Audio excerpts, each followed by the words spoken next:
আসসালামু আলাইকুম। সর্বশেষ আপডেট আন্তর্জাতিক সংবাদে স্বাগতম। শুরুতেই সংবাদ শিরোনাম, পরে বিস্তারিত। এবার এরদোয়ানের সবুজ সংকেত, গাজা মিশনের জন্য প্রস্তুত তুর্কি সেনা। এদিকে গাজা যুদ্ধবিরতি চুক্তি অনুমোদন ইসরায়েলি মন্ত্রিসভায়। আরও থাকছে যুদ্ধবিরতি ঘোষণার পর গাজায় আবারও ইসরায়েলি হামলা। এদিকে ইসরায়েলে 200 সেনা মোতায়েন করবে যুক্তরাষ্ট্র। এবং সর্বশেষ থাকছে ইসরায়েলের হাত থেকে মুক্তি পেলেন শহীদুল আলম। এবার এরদোয়ানের সবুজ সংকেত, গাজা মিশনের জন্য প্রস্তুত তুর্কি সেনা। ইসরায়েল ও হামাসের মধ্যে যুদ্ধবিরতি চুক্তির পর গাজায় শান্তি বজায় রাখতে আন্তর্জাতিক টাস্ক ফোর্স গঠনের উদ্যোগ নেওয়া হয়েছে। এই টাস্ক ফোর্সের অংশ হয়ে গাজা মিশনে যেতে প্রস্তুতি সম্পন্ন করেছে তুরস্কের সশস্ত্র বাহিনী। শুক্রবার প্রতিরক্ষা মন্ত্রণালয়ের একটি সূত্র এ তথ্য নিশ্চিত করেছে। মাত্র একদিন আগে তুরস্কের প্রেসিডেন্ট রিসেপ তাইয়েপ এরদোয়ান গাজায় সেনা পাঠানোর ব্যাপারে সবুজ সংকেত দেন। এএফপি এর এক প্রতিবেদনে বলা হয়, যুদ্ধবিরতি মেনে ফিলিস্তিনের গাজায় শান্তি বজায় রাখার জন্য তুরস্কের সেনাবাহিনী যে কোনো মিশনে অংশ নেবে। এ বিষয়ে আলোচনা করতে মিশরের শার্ম এল শেখে একটি দল পাঠিয়েছে তুর্কি বাহিনী। যুদ্ধবিরতির মধ্যস্থতার আলোচনায় ঘনিষ্ঠভাবে জড়িত তুরস্ক। ইসরায়েলের ওপর চাপ সৃষ্টি করতেও এরদোয়ানের প্রশাসন ভূমিকা রাখে। গাজায় বিভিন্ন দেশের সেনাবাহিনীর একটি টাস্ক ফোর্সে তুরস্ক যোগ দেবে কিনা এমন প্রশ্নের জবাবে সূত্রটি বলেছে, শান্তি প্রতিষ্ঠা ও বজায় রাখার অভিজ্ঞতা সম্পন্ন আমাদের তুর্কি সশস্ত্র বাহিনী তাদের ওপর অর্পিত যে কোনো কাজের জন্য প্রস্তুত।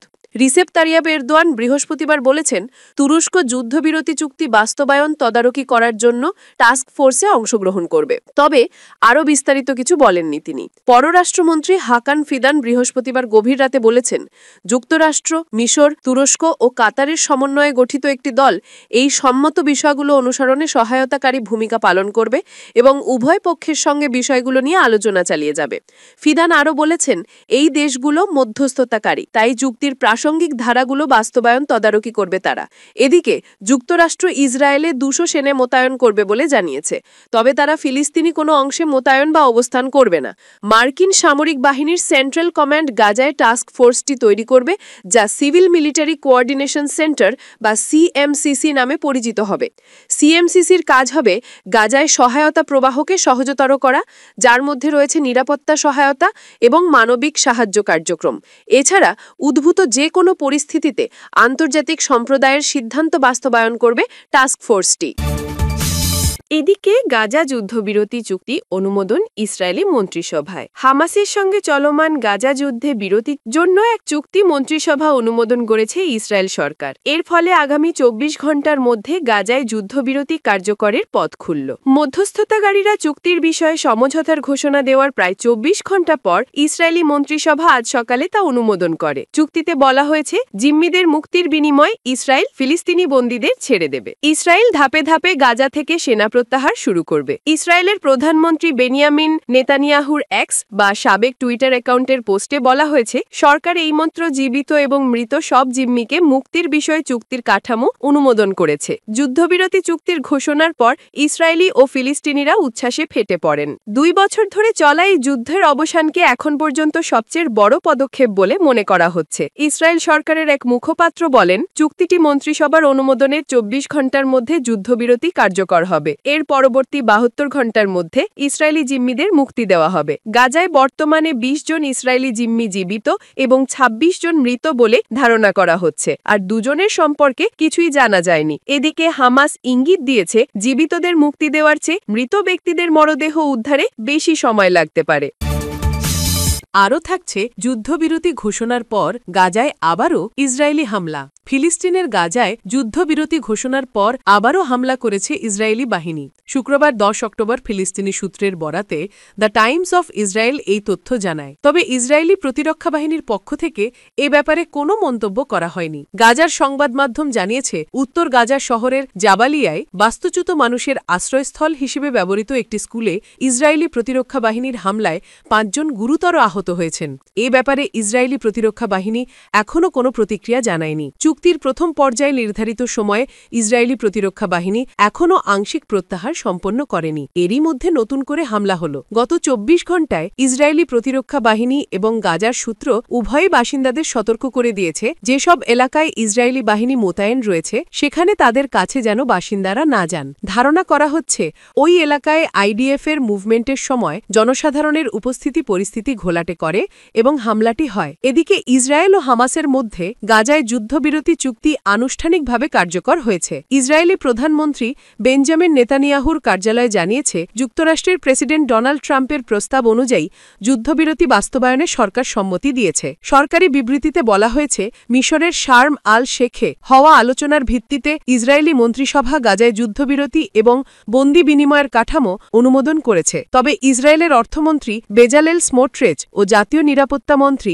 ইথামার বেন গভীর এই সিদ্ধান্তের বিরোধিতা করেছেন। চুক্তির প্রথম ধাপে ইসরায়েলি সেনারা ২৪ ঘণ্টার মধ্যে গাজার একটি নির্দিষ্ট ইয়েলো লাইন থেকে সরে যাবে। এরপর ৭২ ঘণ্টার মধ্যে জীবিত প্রায় ২০ জন ইসরায়েলি বন্দীকে মুক্তি দেবে হামাস। এরপর ধীরে ধীরে নিহতদের মৃতদেহ ফেরত দেওয়া হবে। বিনিময়ে ইসরায়েল ২০০০-এর বেশি ফিলিস্তিনি বন্দীকে মুক্তি দেবে, যাদের মধ্যে ২৫০ জন যাবজ্জীবন সাজাপ্রাপ্ত এবং অনেকে ২০২৩ সালের ৭ অক্টোবরের পর আটক হয়েছিলেন। যুদ্ধবিরতির মেয়াদ নির্দিষ্ট নয়, তবে এটি গাজার ২ বছরের বিধ্বংসী যুদ্ধের প্রথম শান্তি উদ্যোগ। ওই যুদ্ধে ইসরায়েলি হামলায় ৬৭,০০০-এর বেশি ফিলিস্তিনি নিহত হন।